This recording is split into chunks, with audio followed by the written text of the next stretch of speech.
அனைவருக்கும் வணக்கம். இன்று அமாவாசைங்க.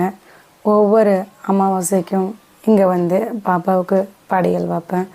ஒவ்வொரு அமாவாசைக்கும் படையல் வைக்கும் போது மனசு படுற வேதனையும் வலிகளும் சொல்ல முடியலங்க. அவ்வளோ வலிகளும் வேதனையும் வருது. எனக்கு வந்து என் பிள்ளை என் ஃபோட்டோவை வச்சு விளக்கு ஏற்றணும், கற்பூரம் ஏற்றணும், வாத்தியம் ஏற்றணும்.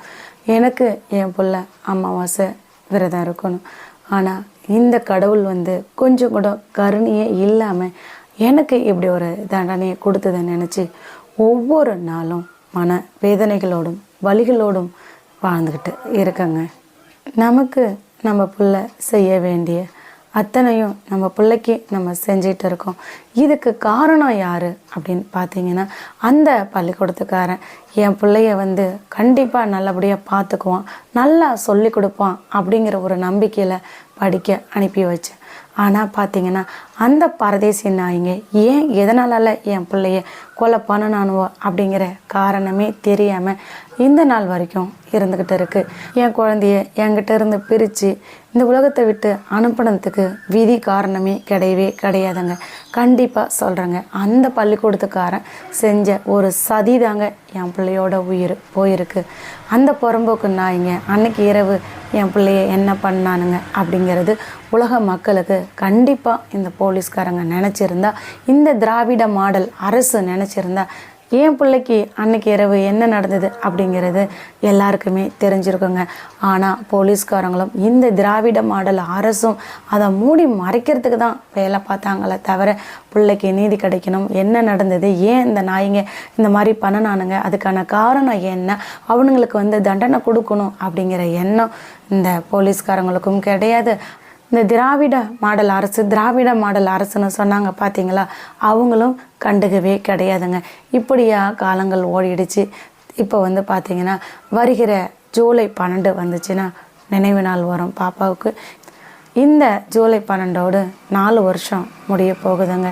இந்த 4 வருஷ காலமாக ஒரு குழந்தைக்கு என்ன நடந்தது அப்படின்னு கூட உலக மக்களுக்கு தெரியாமல் இருக்கிறது எவ்வளோ பெரிய கொடுமை அப்படின்னு நினச்சி பாருங்கள். ஒவ்வொரு நாளும் இரவு தூங்கும் போது புள்ள அன்னைக்கு இரவு அந்த பரதேசி நாய்ங்கிட்ட மாட்டிக்கிட்டு எவ்வளோ கற்றுச்சோ, எவ்வளோ கதறிச்சோ அப்படின்னு நினைக்கும் போது நமக்கு தூக்கம் வருமா சொல்லுங்கள் பார்க்கலாம். ஆனால் கொஞ்சம் கூட மனசாட்சி இல்லாத இந்த அரசு அதிகாரிகள் தான் கடமையை சரிவர செய்யணும்.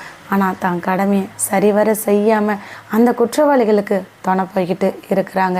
இந்த திராவிட மாடல் அரசு தான் எந்த கும்பனாக இருந்தாலும் நாங்கள் விட மாட்டேன், கண்டிப்பாக நாங்கள் ஸ்ரீமதிக்கு நீதிக்கு வழிவகை பண்ணுவோம் அப்படின்னு சொல்லிட்டு காலங்களை கடத்திட்டு வெறும் வார்த்தையோடு சொல்லிட்டு போயிட்டாங்க.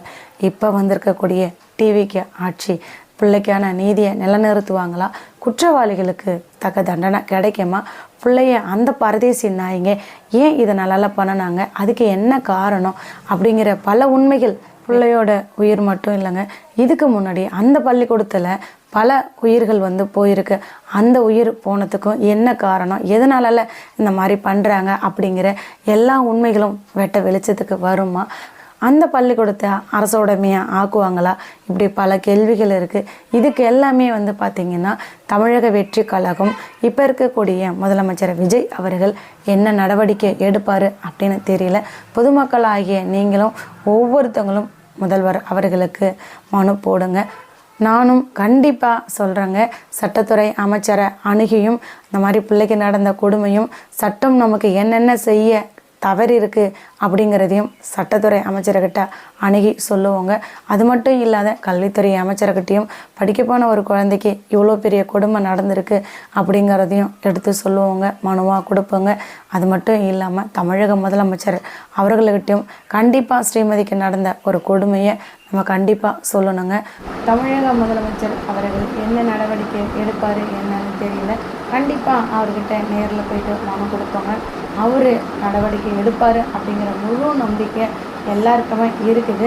பொதுமக்களுடைய நம்பிக்கையை அவரை காப்பாற்றுவாரா, என்ன பண்ணுவார், அவருடைய ஆட்சி முடியறதுக்குள்ளே பாப்பாவுக்கு நீதி கிடைக்குமா, குற்றவாளிகளுக்கு தண்டனை கிடைக்குமா என்ன அப்படிங்கிறத பொறுத்து பார்க்குறோங்க. தொடர்ந்து பயணிச்சுக்கிட்டே இருக்கோங்க. Justice for Srimathi.